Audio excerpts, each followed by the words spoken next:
በሱዳን ገጻይ ተዛዊረ ነረ በትሸነኽ ወልቃይት ጌታቸው ረዳ ኸመጽእን ከሎ ማለት እዩ ጥቃን ነርና ምስጌታቸው ረዳ ንሱ ህዝብ ኾናቁት አነ ህዝብ ኸዓርቕ ማለት እዩ መድህን ሓፍትና ድማ ድሮን አይሱ ዞሃሪ መናሉ አሞ ኤርትራ እንታይ ትገብር ዝብል ህውኽ ሕቶ ይቀላቀሊ አዘዝ ሰራዊት ትግራይ ድምጾም ምጥፍኦም ናይ ዝርቡጽ ሕቶ ጉሁድ መልሲ ኢሳያስ አፈወርቂ ንባዕሉ ሲኒ ትግራይ ተዝመርሓን ሓሸና ንምንታይ እንከልኩምኒ ካሊ ኢትረፍሲ ስርቅ ከማን ማዕረፍና ህብረት እናደራድራችሁ ምን ጥያቄ አቅርቦ ነበር ነገር ግን የፌደራል መንግስት እንግዲህ የአፍሪካ ህብረት በውስጥ ጉዳያችን አያገባውም ማለቱን አንድ ባለስልጣን ተናግሯል ሲል ሰላም ፍቱዋትን ኩብራትን ተኸታተልቲ ለሞን ከምትል መደዝ ማሕበራ ሚዲያ አዘራሮትን ዋናውን ነወር ዛዓታት ሓቢርና ክንከታተል ናዋኹም ሒዘልኩም መጽ ያለኹ ቅድሚ ግን ነዚ ቻናል እዚ ሓደሽ ዝኾንኩም ሰብስክራይብ ምግባር ነዚ ቻናል እዚ ቤተሰብ ምዃን ትኽእሉ ኢኹም ነዚ ቪድዮ እዚ ከዓ ላይክ ምግባር ጀምርዎ ሰናይ ምክትታል قني وحقهم بالسودان قصاي تزاوير نيره بتشنخ والقايت ጌታቸው ረዳ ኸመጽእን ከሎ ማለት እዩ ጥቃን ነርና ምስጌታቸው ረዳ ንሱ ህዝብ ኾናቁት አነ ህዝብ ኸዓርቕ ማለት እዩ ንለባም አንፊተሉልሁ ጅድሮን አይሱ ዞሃሪ መናሉ አሞ ኤርትራ እንታይ ትገብር ዝብል ህውኽ ሕቶ ይቀላቀሊ ሓደ ክንግምቶ ዘለና ሓቀሎ አውሽጣው ኹነታት ኢትዮጵያ ይዕቅን ይዘሎ በዚ ዝገብሮም እንቅስቃስ አማሓራ እንታይ ይገብሩ ኤርትራ በከመይ ክትሕዙያ ዓፋር ከመይ ምንቅስቃስ ገብሩ ህዝብ ትግራይ ከመይ ግብረ መልሲ ይህብ አዘዝ ሰራዊት ትግራይ እንታይ መግለጽ ይውጹ በዓቢዩ ማሕበረሰብ ዓለም እንታይ ግብረ መልሲ ይህቡ ዝብል ሕቶታት ንምላስ ተለመይ ኣብዚ ተሓያል ኮይኑ ዝወጽእ እቲ ንባብ ዘይጋገይ ስምዒታው ስጉምቲ ምውሳድ ምናልባት ነቲ ሓደጋ ዝርእስ ክኸውን ይኽእል ንህዝቢ ትግራይ ናብ ሓደጋ ዘውድቕ ክኸውን የብሉን አዘዝ ሰራዊት ትግራይ ድምጾም ምጥፍኦም ናይ ዝርቡጽ ሕቶ ጉሁድ መልሲ ይሰርሑ እዮም ዘለው እምበር ስቂሎም ኣይኮኑን ዘለው ኮታስ ኩሎም ዝኹነታት ዝጸልዎም ዘበሉ ኣካላት ብጥንቃቐን ብዘይትኽስን ከታተልዎ ስለ ዘለው ናይ ሚድያ ሰባት ሚስጥራት ካብ ምዝራቁን ናይ ብልጽግና ድሌታት ካብ ምምላእን ክንቁጠብ ይግባእ ክብል ደሊ ስለዚ ኣስተውዕል ኩልኻ ጉዱስ ንናይ ኣወል ስዒድ ስራሓት ብዕቱብ ትከታተል ብጊዴዎን ጢሞቴዎስ ዝቖመት ወሃዮኹም ተመስረተት ሰሚዕኹም ትኾኑ ንትክን ናአወል ስዒድን ክትሕዞም እንተተኻይሉ ደፋኢልካ ዝረአ ኮይኑ ጁላለኻት ጽቡቕ ገይሩ ጽምዶ ስጋብ ዘድምጻ ከረብርበኔ መሻዳጋ ጽምዶ ብሎ ግን ቦርደር ሰብሮ መሄድ እኮ ጸረግም ካለ ክስቶ ዓልደሎ ከም ናቕፋ ፕረስ ዝኣመሰልኩም እቲ ትጽሕፍዎ መንግስታዊ ኸምስልዎ ይደልዩ ስለ ዘለው ጥንቀቕ ምባል ከድልየናይ ፖሊስ ናይ ሃገር ምፍላጥ ንዝምልከቶም ምውካስ መጽናዕታዊ ታሪክ ቃልስና ናይ ህዝብና መኸተ ሉዓላውነትና መሬታዊ ምሉእነትናን ጭውነት መንግስትናን ዘንጸባርቕ ቋንቋ ምጥቃም ኩሉ ንትንትኖ ናይ መንግስት ባህላ ክመስል ከም ዘይብሉ ድማ ምጥንቃቕ ከድልየናይ እቲ ዝተረፈን ምዝራብ بوشت دولو لي ايهن مهن يدلينالو مدهن حفتنا دما سئلي ممرا برهات خلون قودفاين تسنعو سلدرايت اكترات اليوم تغيرهم تبلالا ياو افوتو زرعنا يو برهات خلون قودفاي ناب مالت مس اول سعيد كوينو فوتو تسايلم ريني مالنا سلازي صمدو بنبرهانه تكيو مالتي كالي اول برهانه اسيركا كالوت ناي صمدو اكترس مقيار سرعين نجرسو أهتي رغم اللسلا أنت مدن عفتي أتمساو خفين زولو خنفن بعلكو حد غفتم جمرت صمدوكو سنة حسابي صوري حساب ناي مكراب كلتي وزبتات زلو أول صمدوي ومدهن ممرا برها تخلو جمار صمدوي قدفاي تلاهون جمار صمدوي سلازي أكتر زي كونا تغيرو نسغي صمدو ما آسفة حكبين الكنا تتصبغي أكتر زي كونه تغيروا اتافيلم بعبايا تغيرا مدن زيناتات صمدو سودان اي تكتاتل يوندي خدلخي صمدو لومي اب سمايات تسغيلي صمدو دو كبلو زخئل فطور يلن بطريقة صمدو ناي سلام مسرح جينا اب قرب اوان ازيو زقرمن عبين ناي صمدو مدب كنرئينا مدهن صمدو ناي سلام وفري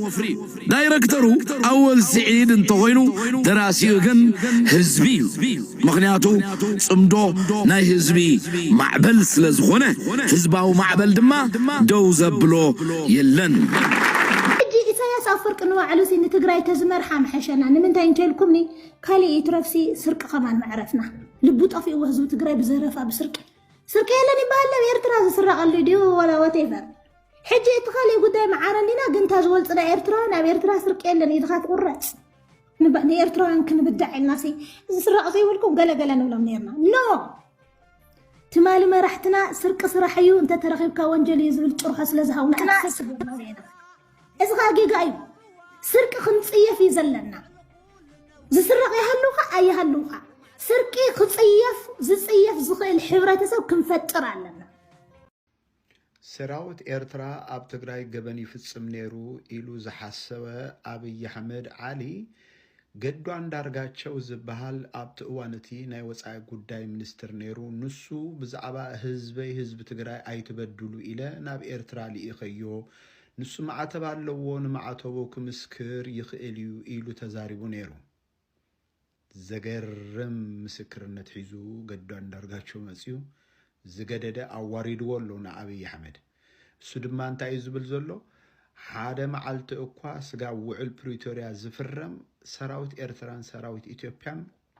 ተፈላሊና አይንፈልጥን ከም ሓደ ሰራዊት ኣብ ኩሉን ዋጋእ ነርና ኢና እኳ ደኣ ሰራዊት ኤርትራ ኣብ ትግራይ ጥራይ ዘይኮነ ስጋ ደብረ ብርሃን ውን መጽዩ ይዋጋእ ነይሩ ስለዚ ከምዚ ዓይነት ዘረባ ሕሶት እዩ ኢሉ ተዛሪቡሉ ይገርም ይብቻ በጣም ይዝገርም ሕጂ እኳ ደኣ ካልእ ዝደለኻያ ኩናት ከም ዘላ ፍሉጥ እዩ ኣብዚ እዋን እዚ ካብ ኤርትራ ይከላኸሎ ነይረ ዝበልካዮ ህዝብ ትግራይ ኣብ ጎንኻ ከተሰልፍ እሞ